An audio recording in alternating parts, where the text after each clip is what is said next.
ਅਗਲੇ ਦਿਨ ਜੀ ਬਿਆਨ ਸੁਣ ਰਹੇ ਸੀ ਯੂਸਫ ਰਜ਼ਾ ਗਿਲਾਨੀ ਦੇ ਮੁੰਡੇ ਦਾ। ਫਰਮਾ ਰਹੇ ਸੀ ਜੀ ਕਾਇਦੇ ਆਜ਼ਮ ਮੁਲਤਾਨ ਨਹੀਂ ਆਏ। ਉਹਨਾਂ ਤੋਂ ਸਵਾਲ ਪੁੱਛਿਆ ਕਿਸੇ ਨੇ ਵੀ, ਕਰਾਚੀ ਜਾਂਦੇ ਆ, ਲੰਡਨ ਜਾਂਦੇ ਆ, ਤੁਸੀਂ ਪੂਰੇ ਪੂਰੇ ਜਾਂਦੇ ਆ ਜਗ੍ਹਾ 'ਤੇ, ਮੁਲਤਾਨ ਕਿਉਂ ਨਹੀਂ ਜਾਂਦੇ? ਉਹਨਾਂ ਨੇ ਕਿਹਾ ਜੀ ਮੁਲਤਾਨ ਮੈਂ ਇਸ ਵਜ੍ਹਾ ਨਾਲ ਨਹੀਂ ਜਾਂਦਾ, ਮੁਲਤਾਨ ਮੇਰੀ ਸੂਰਤ ਦੇ ਵਿੱਚ ਗਿਲਾਨੀ ਬੈਠੇ ਆ ਮੁਲਤਾਨ। ਮਤਲਬ ਤੁਸੀਂ ਅਸਲੀ ਚੋਰ, ਔਰ ਤੁਹਾਨੂੰ ਸ਼ਰਮ ਵੀ ਨਹੀਂ ਆਉਂਦੀ ਹੈਗੀ ਕਿ ਅਸੀਂ ਜਿਹੜਾ ਨਾ ਕਹਿ ਕੀ ਰਹੇ ਹਾਂ। ਐਸੇ ਚੋਰ ਦੇ ਬੱਚੇ ਜਿਹਦੀ ਕੋਈ ਹੱਦ ਹੀ ਨਹੀਂ। ਔਰ ਫਿਰ ਝੂਠ ਇਸ ਕਦਰ ਬੋਲਣਾ ਕਿ ਆਵਾਮ ਜਿਹੜੀ ਹੈ ਨਾ ਉਹ ਪਤਾ ਨਹੀਂ ਹੈ ਕੀ, ਆਵਾਮ ਨੂੰ ਸਮਝਿਆ ਹੋਇਆ ਕੀ ਹੈ ਇਹਨਾਂ ਨੇ। ਇਹ ਬੜੇ ਜੀ ਸ਼ੁਰੂ ਤੋਂ ਲੰਬਰਦਾਰ ਸੀ ਮੁਲਤਾਨ ਦੇ। ਉਹ ਅਗਲੇ ਦਿਨ ਮੈਂ ਇੱਕ ਹੋਰ ਇੰਟਰਵਿਊ देखा, ਉਹਨੇ कहा जी यूसुफ रज़ा गिलानी बाप है जी मुल्तान का। ਸਾਡਾ ਤਾਂ ਭਾਈ ਬਾਪ ਕੋਈ ਨਹੀਂ ਹੈਗਾ। ਤੂੰ ਆਪਣਾ ਚੈੱਕ ਕਰਾ ਤੇਰਾ ਹੈ ਕਿ ਨਹੀਂ। ਉਹਦਾ ਮੁੰਡਾ ਜਿਹੜਾ ਅਲੀ ਮੂਸਾ ਗਿਲਾਨੀ ਫਰਮਾ ਰਿਹਾ ਸੀ, ਤੂੰ ਆਪਣਾ ਚੈੱਕ ਕਰਾ ਕਿ ਤੇਰਾ ਹੈ ਕਿ ਨਹੀਂ। ਸਾਡਾ ਤਾਂ ਕੋਈ ਨਹੀਂ। ਮੁਲਤਾਨ ਤੇ ਉਹਨੇ ਆਸਾਨ ਕੀਤਾ ਜੀ। ਉਹ ਆਪ ਫਰਮਾ ਰਿਹਾ ਜੀ ਮੈਂ ਵਜ਼ੀਰ ਆਜ਼ਮ ਹਾਮੀ ਤਾਂ ਮੁਲਤਾਨ ਤੇ ਮੈਂ ਇਤਨਾ ਕੋਈ ਕੰਮ ਕਰਾ ਸਕਦਾ ਸੀ ਕਿ ਤੂੰ ਜੇਬ ਚੋਂ ਕਰਾਇਆ। ਜੇ ਤੂੰ ਕੋਈ 2-4 ਪੁਲ ਬਣਵਾ ਹੀ ਦਿੱਤੇ, ਤੂੰ ਜੇਬ ਚੋਂ ਬਣਵਾਏ ਆ ਤੇ ਛੱਡਦਾ ਤਾਂ ਫਿਰ ਆਸਾਨ ਸਾਡੇ ਤੇ ਚੜ੍ਹਨ ਲੱਗੇ ਵੀ ਤੂੰ 2-4 ਪੁਲ ਬਣਵਾ ਕੇ ਸਾਡੇ ਤੇ ਆਜ਼ਮ ਰਹਿ ਕੇ 2 ਪੁਲ ਨਹੀਂ ਬਣਵਾ ਸਕਿਆ। ਤੇ ਲਾਹਨਤ ਹੈ ਤੇਰੇ ਤੇ, ਸਾਨੇ ਆਵਾਮ ਤੇ ਕਿਉਂ ਲਾਹਨਤ ਪਾਉਣ ਲੱਗੇ ਹੋਏ? ਤੂੰ ਤਰੱਕੀ ਕਰਾਈ ਆ, ਤੇਰੇ ਬਗੈਰ ਤਰੱਕੀ ਨਹੀਂ ਹੁੰਦੀ ਸੀ। ਔਰ ਸਭ ਤੋਂ ਬੜੀ ਗੱਲ ਕਿ ਇਲੈਕਸ਼ਨ ਚੋਰੀ ਕਰਕੇ ਤੁਸੀਂ ਇਸ ਟਾਈਮ ਬੈਠੇ ਆ, ਤੁਸੀਂ ਸੈਯਦ ਜ਼ਾਤ ਹੋ ਕੇ ਚੋਰ ਬਣਨਾ ਤੁਹਾਨੂੰ ਕਾਬਿਲ ਕਬੂਲ ਆ। ਮੁੰਡੇ ਤੇਰੇ ਚੋਰ, ਤੂੰ ਸਭ ਤੋਂ ਵੱਡਾ ਚੋਰ, ਉੱਤੋਂ ਤੂੰ ਆਸਾਨ ਲਾਉਣ ਲੱਗੇ ਸਾਡੇ ਤੋਂ। ਐਸੇ ਚੋਰ ਤੇ ਖਬੀਸ ਕਿਸਮ ਦੇ ਲੋਕ ਇਦਾਰੇ ਇਸ ਮੁਲਕ ਦੇ ਸਿਆਸਤਦਾਨਾਂ ਤੋਂ ਜ਼ਿਆਦਾ ਖਬੀਸ, ਸਿਆਸਤਦਾਨ ਉਹਨਾਂ ਤੋਂ ਜ਼ਿਆਦਾ ਖਬੀਸ। ਇਹ ਵੀ ਤੁਸੀਂ ਠੇਕਾ ਚੱਕੇ ਹੋਇਆ ਮੁਲਕ ਨੂੰ ਸਹੀ ਕਰਨ ਦਾ। ਨਾਅਹਲ ਕਿਸਮ ਦੇ ਲੋਕ ਆ ਤੁਸੀਂ। ਜਿੰਨੀ ਨਾਅਹਲੀਅਤ ਤੁਹਾਡੇ 'ਚ ਉਨੀ ਕਿਸੇ 'ਚ ਨਹੀਂ। ਦੂਸਰਾ, ਸਾਡੀਆਂ ਨੰਬਰ 1 ਏਜੰਸੀਆਂ ਪਤਾ ਨਹੀਂ ਕਿੰਨੀਆਂ, ਕੋ 10-12 ਜਿੰਨੀਆਂ ਵੀ ਆ, ਉਹ ਜਦੋਂ ਉਹਦੇ ਮੁੰਡੇ ਦਾ ਉੱਥੇ ਬਾਹਰ ਕੀ 85 ਕਰੋੜ ਦੀ ਘੜੀ ਉਹਨੇ ਪਾਈ ਹੋਈ ਸੀ ਨਵਾਬ ਦੇ ਪੁੱਤਰ ਨੇ ਚੋਰੀ ਦੀ, ਉਹ ਏਜੰਸੀਆਂ ਨੇ ਕਦੇ ਨਹੀਂ ਪੁੱਛਿਆ ਬਈ ਕਿੱਥੋਂ ਆਈ ਸੀ ਉਹ 84 ਕਰੋੜ ਦੀ ਖਾਲੀ ਘੜੀ ਪਾਈ ਹੋਈ ਸੀ। ਜੁੱਤੀ ਕੱਪੜੇ ਤੇ ਬਾਕੀ ਚੀਜ਼ਾਂ ਦਾ ਬ੍ਰਾਂਡਡ ਤੁਸੀਂ ਦੇਖੋ ਨਾ, ਉਹ ਤਾਂ ਲਹਿਦਾ ਵਾ, ਉਹ ਤਾਂ ਚੀਜ਼ਾਂ ਹੀ ਲਹਿਦਾ ਵਾ ਜਨਾਬ ਸਾਹਿਬ। ਉਹ ਸਾਡੀਆਂ ਏਜੰਸੀਆਂ ਨੇ ਉਹ ਕੋਈ ਨਹੀਂ ਪੁੱਛਿਆ। ਉਹ ਨੰਬਰ 1 ਏਜੰਸੀਆਂ ਨੇ ਵੀ ਪੈਸੇ ਕਿੱਥੋਂ ਆਏ ਸੀ। ਉਹ ਤੂੰ ਤੇਰੀ 85 ਕਰੋੜ ਦੀ ਘੜੀ ਖਾਲੀ ਚੋਰੀ ਹੋ ਗਈ। ਇਹ ਬਾਕੀ ਆਮ ਬੰਦਾ ਕਿਸੇ ਵੀ ਇਦਾਰੇ ਨਾਲ ਅਟੈਚ ਹੋ ਕੇ ਕੰਮ ਕਰੇਗਾ ਨਾ, ਕੌਨਫੀਡੈਂਸ਼ੀਅਲ, ਇਹ ਜੀ ਫਲਾਂ ਚੀਜ਼ ਐਸੇ ਹੈ, ਫਲਾਂ ਵੈਸੇ ਹੈ, ਇਹ ਬਾਹਰ ਨਹੀਂ ਜਾ ਸਕਦਾ, ਇਹ ਇੱਥੇ ਨਹੀਂ ਹੋ ਸਕਦਾ, ਇੱਥੇ ਨਹੀਂ ਜਾ ਸਕਦਾ। ਯਾਰ ਖੁਦਾ ਦਾ ਖੌਫ ਕਰੋ ਤੁਸੀਂ। ਉਹਨਾਂ 'ਤੇ ਤਾਂ ਹਜ਼ਾਰਾਂ ਕਦਗਨ ਲੱਗ ਦਿੰਦੇ ਤੁਸੀਂ। ਇਹਨਾਂ ਲੋਕਾਂ ਨੂੰ ਕੋਈ ਨਹੀਂ ਪੁੱਛਦੇ ਜਿਹੜੇ ਬਾਹਰ ਐਵੇਂ ਫਜ਼ੂਲ ਜਾਂਦੇ ਆ। ਇਹਨਾਂ ਲੋਕਾਂ ਨੂੰ ਤੁਸੀਂ ਕਦੇ ਨਹੀਂ ਪੁੱਛਿਆ ਹੈਗਾ। ਇਹ ਜਾ ਕੇ ਮੁਲਕ ਦੇ ਸੀਕਰੇਟ ਬਾਹਰ ਵੇਚਦੇ ਹੋਣ, ਫਿਰ ਏਜੰਸੀਆਂ ਨੂੰ ਕੋਈ ਫਰਕ ਨਹੀਂ ਪੈਂਦਾ ਹੈਗਾ। ਇਹ ਸਾਰੇ ਡਰਾਮੇ ਸ਼ਰਾਮੇ ਜਿੰਨੇ ਵੀ ਹੈ ਨਾ, ਇਹ ਡਰਾਮੇ ਆ, ਹੋਰ ਕੁਝ ਵੀ ਨਹੀਂ ਹੈਗਾ।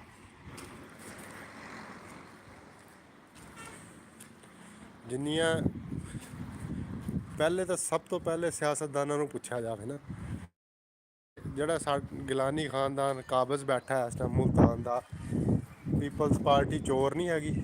ਇਹਨਾਂ ਨੂੰ ਨਹੀਂ ਪਤਾ ਚੋਰ ਆ। ਜ਼ਰਦਾਰੀ ਕਿੰਨਾ ਬੜਾ ਚੋਰ ਆ, ਇਹਨਾਂ ਨੂੰ ਕੋਈ ਪਤਾ ਨਹੀਂ ਹੈਗਾ।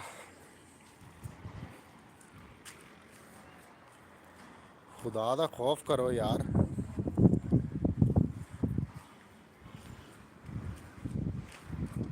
ਇੱਥੇ ਮੇਰੇ ਵਰਗੇ ਬੰਦੇ ਕੋਲੋਂ ਕਰੋੜ ਵੀ ਨਿਕਲਿਆ ਹੈਗਾ ਨਾ, FBI ਪਿੱਛੇ ਲੱਗ ਜਾਏਗੀ। FBI ਦੇ ਪਤਾ ਨਹੀਂ ਕਿਸੇ ਨੇ ਮਿਰਚਾਂ ਲਾ ਦੇਣੀਆਂ ਬਈ ਇਹਦੇ ਕੋਲ ਕਰੋੜ ਕਿੱਥੋਂ ਆਇਆ, ਪੁੱਛੋ। ਇਹਦੇ ਕੋਲੋਂ ਕਿਉਂ ਨਹੀਂ ਪੁੱਛਦੇ? ਨੈਬ ਇਹਨਾਂ ਤੋਂ ਕਿਉਂ ਨਹੀਂ ਪੁੱਛਦੀ? ਸਾਡੇ ਵਰਗੇ ਫੌਰਨ ਚੁੱਕਣ ਆ ਜਾਂਦੇ ਆ। ਇਹ ਕਿਉਂ ਤੁਹਾਡੇ ਅੱਬੇ ਲੱਗਦੇ ਆ? ਯਾਰ ਮੁਲਕ ਦੇ ਵਿੱਚ ਚੂਤੀਆ ਨਿਜ਼ਾਮ ਬਣਾਏ ਹੋਏ ਆ ਕਿ ਇਹਨਾਂ ਨੂੰ ਪੁੱਛਣ ਦੱਸਣ ਵਾਲਾ ਹੀ ਕੋਈ ਨਹੀਂ ਹੈਗਾ।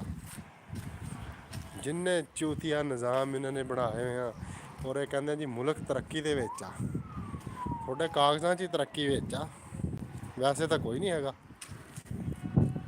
ਐਸੇ ਕੋਈ ਚੂਤੀਏ ਲੋਕ ਔਰ ਚੂਤੀਏ ਅਦਾਰੇ ਆਵਾਮ ਨੂੰ ਬਣਾਏ ਹੋਏ ਹਰ ਪਾਸੋਂ ਚੂਤੀਆ, ਕਿ ਆਵਾਮ ਜਿਹੜੀ ਆ ਸਿਆਣੇ ਆ। ਇਹ ਜਿਹੜੇ ਨਾ ਕੋਈ 10 ਜਿਹੜੇ ਕੋਈ 400-500 ਬੰਦਾ ਪੂਰੇ ਮੁਲਕ ਦੇ ਵਿੱਚ, ਪੂਰਾ ਮੁਲਕ ਦੇ ਕੋਲ ਦਿਮਾਗ ਖੋਤੇ ਵਾਲਾ, ਇਹਨਾਂ ਕੋਲ ਦਿਮਾਗ ਆ। ਪਤਾ ਨਹੀਂ ਇਹਨਾਂ ਕੋਲ ਇੰਟੈਲੀਜੈਂਟ ਦੁਨੀਆ ਦੇ ਦਿਮਾਗ ਹੀ ਇਹਨਾਂ ਕੋਲ। ਇਹ ਜਿਹੜਾ ਕੰਮ ਕਰਦੇ ਆ, ਉਹ ਸਹੀ ਆ। ਬਾਕੀ ਕੋਈ ਵੀ ਬੰਦਾ ਇੰਟੈਲੀਜੈਂਟ ਹੈ ਹੀ ਨਹੀਂ। ਇਹ ਸਿਰਫ ਇਸ ਮੁਲਕ ਦੇ ਵਿੱਚ 400-500 ਲੋਕ ਹੀ ਬਸ ਇੰਟੈਲੀਜੈਂਟ ਆ। ਬਾਕੀ ਕੋਈ ਬੰਦਾ ਹੀ ਕੋਈ ਨਹੀਂ ਇਸ ਮੁਲਕ 'ਚ। ਜਗ੍ਹਾ ਜਗ੍ਹਾ ਹੁਣ ਉਸ ਬੰਦੇ ਦਾ ਬਿਆਨ ਸੁਣ ਲਓ ਜੀ, ਕਾਇਦ ਆਜ਼ਮ ਇਸ ਵਜ੍ਹਾ ਨਾਲ ਮੁਲਤਾਨ ਨਹੀਂ ਆਉਂਦਾ ਸੀ ਵੀ ਗਿਲਾਨੀ ਬੈਠੇ ਆ ਉੱਥੇ। ਉਹਨੂੰ ਪਤਾ ਸੀ ਵੀ ਗਿਲਾਨੀ ਚੋਰ ਬੈਠੇ ਆ ਉੱਥੇ, ਮੈਂ ਕਿਉਂ ਜਾਣਾ ਉੱਥੇ। ਐਡਾ ਕੋਈ ਮੁਲਕ ਦਾ ਨਿਜ਼ਾਮ ਖਰਾਬ ਆ, ਇਹਨੂੰ ਸਹੀ ਕਰਨ 'ਤੇ ਕਿਸੇ ਦੀ ਕੋਈ ਤਵੱਜੋ ਨਹੀਂ। ਨਾ ਇਹ ਨਿਜ਼ਾਮ ਨੂੰ ਸਹੀ ਕਰਨ 'ਤੇ ਆ, ਨਾ ਇਸ ਮੁਲਕ ਨੂੰ ਸਹੀ ਕਰਨ 'ਤੇ ਆ। ਬਸ ਇਸ ਮੁਲਕ 'ਚ ਹਰ ਟਾਈਮ ਝੂਠ, ਫਰੇਬ, ਧੋਖਾ, ਇਹ ਚੀਜ਼ਾਂ ਅੱਗੇ ਆ। ਮੌਲਵੀ ਜਿਹੜੇ ਆ ਉਹਨਾਂ 'ਤੇ ਇਸ ਮੁਲਕ ਦੇ ਵਿੱਚ ਜਿਹੜਾ ਤਬਕਾ ਇੱਕ ਟਾਪਿਕ ਫੜ ਲਓ ਨਾ, ਹਰ ਟਾਪਿਕ 'ਤੇ ਕੋਈ 5-5 ਘੰਟੇ ਗੱਲ ਹੋ ਸਕਦੀ ਆ ਇਸ ਕਦਰ, ਫਿਰ ਵੀ ਉਹ ਟਾਪਿਕ ਮੁੱਕਣ 'ਤੇ ਨਹੀਂ ਆਉਣਾ। ਮੌਲਵੀ ਦੇਖ ਲਓ, ਉਹਨਾਂ ਨੇ ਜੀ ਮੁਸਲਮਾਨ ਹੀ ਉਹ ਆ, ਉਹਨਾਂ ਨੇ ਹਰ ਤਰੀਕੇ ਨਾਲ ਜੀ ਮੁਸਲਮਾਨੀਅਤ ਨੂੰ ਚੱਕਿਆ ਹੋਇਆ ਸਿਰ 'ਤੇ। ਉਹਨਾਂ ਨੇ ਫਿਰਕਾ ਵਾਰੀਅਤ, ਉਹਨਾਂ ਦੇ ਵਿੱਚ ਫਿਰਕਾ ਵਾਰੀਅਤ ਦੀ ਹਰ ਗੱਲ ਉਹਨਾਂ ਨੇ ਦੱਸਣੀ ਆ। ਕਦੇ ਉਹਨਾਂ ਨੇ ਨਹੀਂ ਦੱਸਿਆ ਵਜ਼ੂ ਦਾ ਤਰੀਕਾ, ਕਦੇ ਉਹਨਾਂ ਨੇ ਈਮਾਨ ਦੀਆਂ ਸਿਫਤਾਂ ਨਹੀਂ ਦੱਸੀਆਂ, ਕਦੇ 6 ਕਲਮੇ ਨਹੀਂ ਸਿਖਾਏ, ਕਦੇ ਹੋਰ ਕੋਈ ਚੱਜ ਦੀ ਗੱਲ ਨਹੀਂ ਸਿਖਾਈ। ਉਹਨਾਂ ਨੇ ਬਸ ਕਦੇ ਗੁਸਲ ਕਰਨ ਦਾ ਤਰੀਕਾ ਨਹੀਂ ਦੱਸਿਆ। ਉਹ ਜੀ ਆਹ ਸ਼ੀਆ, ਆਹ ਸੁੰਨੀ ਆ, ਆਹ ਫਲਾਣਾ, ਆਹ ਟਮਕਾਣਾ, ਇਹ ਕਾਫਰ ਆ, ਅਤੇ ਤੁਸੀਂ ਮੁਸਲਮਾਨਾਂ ਦੀ ਸਨਅਤ ਚੱਕੀ ਫਿਰਦੇ ਆ। ਬਸ ਇਹੀ ਨਿਜ਼ਾਮ ਆ ਸਾਡਾ। ਹਾਲਾਂਕਿ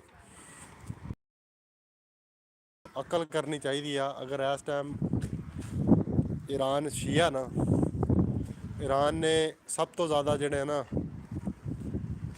ਫਲਸਤੀਨ ਦੇ ਵਿੱਚ ਸਭ ਤੋਂ ਜ਼ਿਆਦਾ ਹਮਾਇਤ ਉਹਨਾਂ ਦੀ ਕੀਤੀ ਆ ਸ਼ੀਆ ਨੇ।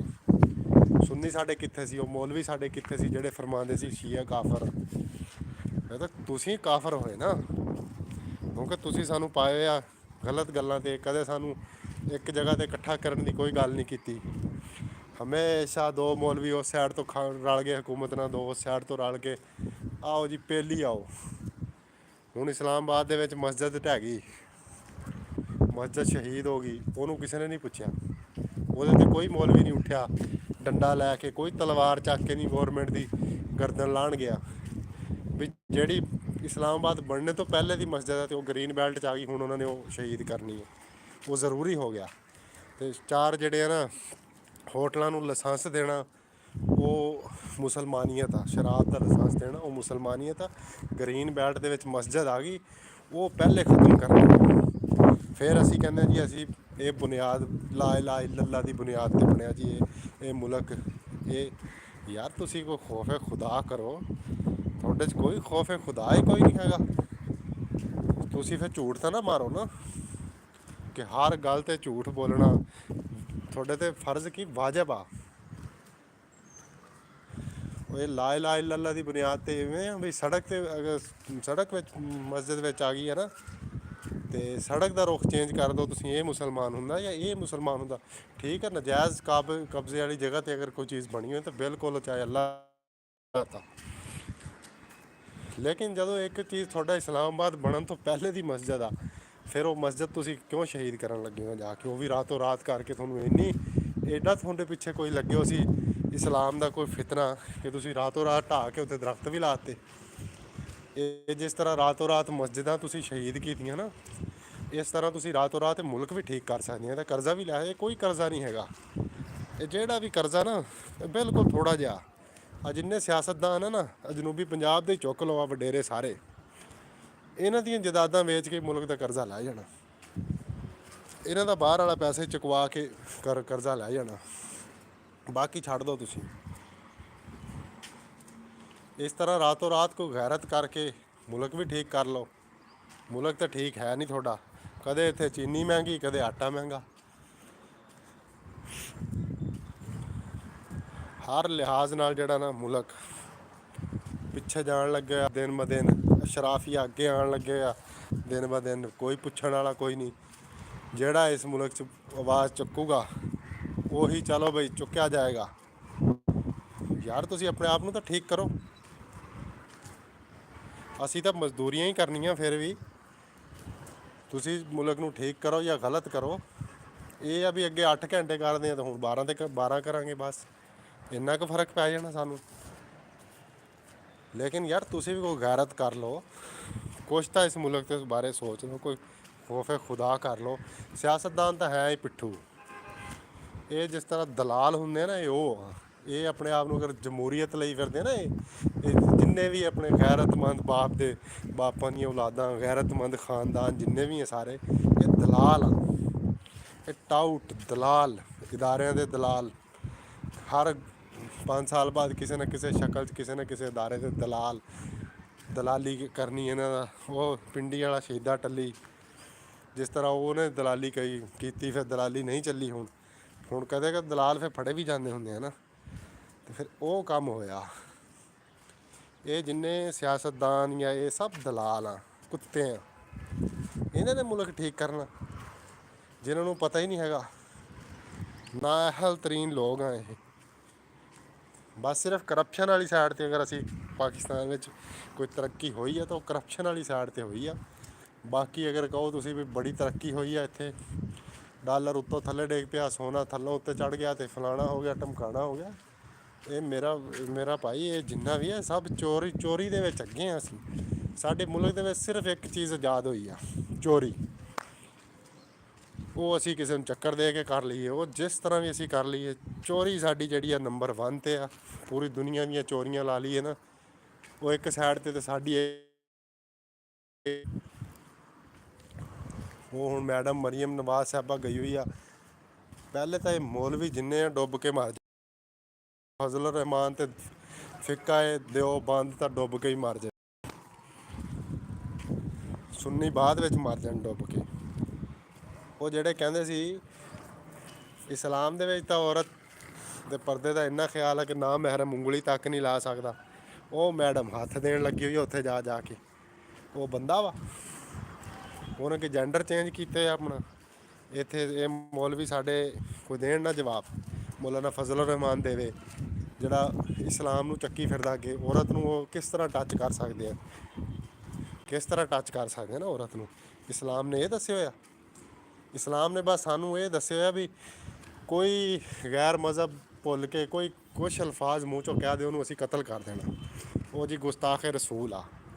ਲੇਕਿਨ ਇਹ ਨਹੀਂ ਸਾਨੂੰ ਦੱਸਿਆ ਕਿਸੇ ਪਾਸੇ ਮੌਲਵੀ ਨੇ ਕਿ ਅਗਰ ਅਮੀਰ ਕੋਈ ਔਰਤ, ਅਮੀਰ ਖ਼ਾਨਦਾਨ ਦੀ ਔਰਤ, ਕੋਈ ਹੁਕਮਰਾਨਾਂ ਦੀ ਔਰਤ, ਉਹ ਜਿਵੇਂ ਮਰਜ਼ੀ ਜੱਫੀਆਂ ਪਾਈ ਫਿਰੇ ਕਿਸੇ ਨੂੰ, ਉਹ ਆਪਣੇ ਕਜ਼ਨਾਂ ਨੂੰ ਜੱਫੀਆਂ ਪਾਈ ਫਿਰੇ, ਉਹ ਜਿਹਨੂੰ ਮਰਜ਼ੀ ਜੱਫੀਆਂ ਪਾਈ ਫਿਰੇ, ਉੱਥੇ ਇਸਲਾਮ ਮੁੱਕ ਗਿਆ। ਉੱਥੇ ਇਸਲਾਮ ਦੀ ਸ਼ਕਲ ਹੀ ਚੇਂਜ ਹੋ ਗਈ ਆ। ਉੱਥੇ ਮੁਸਲਮਾਨਾਂ ਦੀ ਸ਼ਕਲ ਹੀ ਚੇਂਜ ਹੋ ਗਈ ਆ। ਉਹ ਲੜਾਉਣ ਵਾਲੇ ਮੌਲਵੀ ਕਿੱਥੇ ਆ? ਉਹ ਜਵਾਬ ਕੋਈ ਹੈ ਉਹਨਾਂ ਕੋਲ? ਨਹੀਂ ਹੋਣਾ।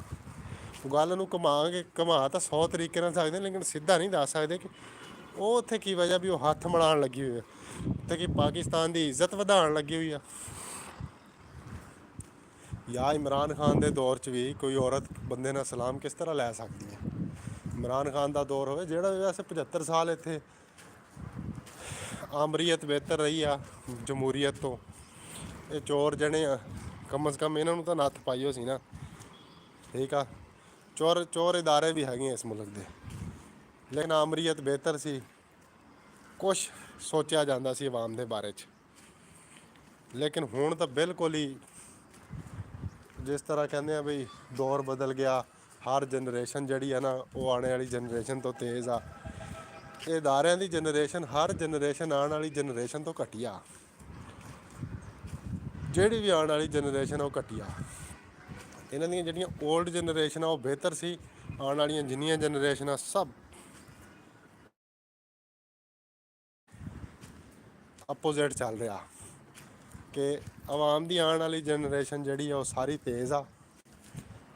ਅਤੇ ਅਦਾਰਿਆਂ ਦੀਆਂ ਆਉਣ ਵਾਲੀਆਂ ਜਿੰਨੀਆਂ ਜਨਰੇਸ਼ਨਾਂ ਪੈਦਾ ਹੋ ਰਹੀਆਂ ਉਹ ਸਭ ਦਲਾਲੀ ਨੰਬਰ 1 ਪੇਸ਼ਾ। ਅੱਛਾ, ਮੈਂ ਇੱਕ ਇਸ ਇਦਾਰੇ ਦੇ ਵਿੱਚ ਕੰਮ ਕਰਦਾ ਰਿਹਾ, ਬੜਾ ਅਰਸਾ ਕੀਤਾ ਕੰਮ। ਮੈਂ ਦੇਖਿਆ ਕਿ ਆਮ ਬੰਦੇ ਦੀ ਕੋਈ ਵੈਲਿਊ ਨਹੀਂ, ਕੋਈ ਕੁਛ ਨਹੀਂ। ਇੱਕ ਨਾਮੀ ਗ੍ਰਾਮੀ ਇਦਾਰੇ 'ਚ ਮੈਂ ਕੰਮ ਕਰਕੇ ਆਇਆ ਯਾਰ। ਇਸ ਕਦਰ ਕਰਪਸ਼ਨ ਔਰ ਸਾਡੀ ਇਸਟੈਬਲਿਸ਼ਮੈਂਟ ਦਾ ਇਦਾਰਾ, ਐ ਨਹੀਂ ਵੀ ਕੋਈ ਹੋਰ ਇਦਾਰਾ ਹੋਵੇ ਬੰਦਾ ਗੱਲ ਕਰੇ। ਤਹਿਕੀਕ ਤਾਂ ਸਾਡੀ ਇਹ ਨਾ, ਜਿਸ ਤਰ੍ਹਾਂ ਆਰਮੀ ਚੀਫ ਸਾਹਿਬ ਫਰਮਾ ਰਹੇ ਸੀ ਕਿ ਤਹਿਕੀਕ ਕਰ ਲਿਆ ਕਰੋ। ਤਹਿਕੀਕ ਦਾ ਰਿਜ਼ਲਟ ਇਹ ਆ ਵੀ ਖੁਦਾ ਦੇ ਬੰਦੇ ਹੋ, 100 ਰੁਪਏ ਉਹ ਬੰਦੇ ਦਾ ਕਮਿਸ਼ਨ ਬਣਿਆ ਨਾ, ਪਰਸੈਂਟੇਜ ਲਾ ਲਓ। ਇਸ ਤਰ੍ਹਾਂ ਜਿਸ ਤਰ੍ਹਾਂ ਮਤਲਬ ਤੁਸੀਂ ਕਿਸੇ ਵੀ ਅਦਾਰੇ 'ਚ ਕੰਮ ਕਰਨ ਜਾਓਗੇ ਪਾਕਿਸਤਾਨ ਦੇ ਵਿੱਚ, ਉਹਨਾਂ ਨੇ ਆਪਣੀ ਪਰਸੈਂਟੇਜ ਲੈਣੀ ਆ। ਪਰਸੈਂਟੇਜ ਇਸ ਤਰ੍ਹਾਂ ਲੈਣੀ ਆ ਕਿ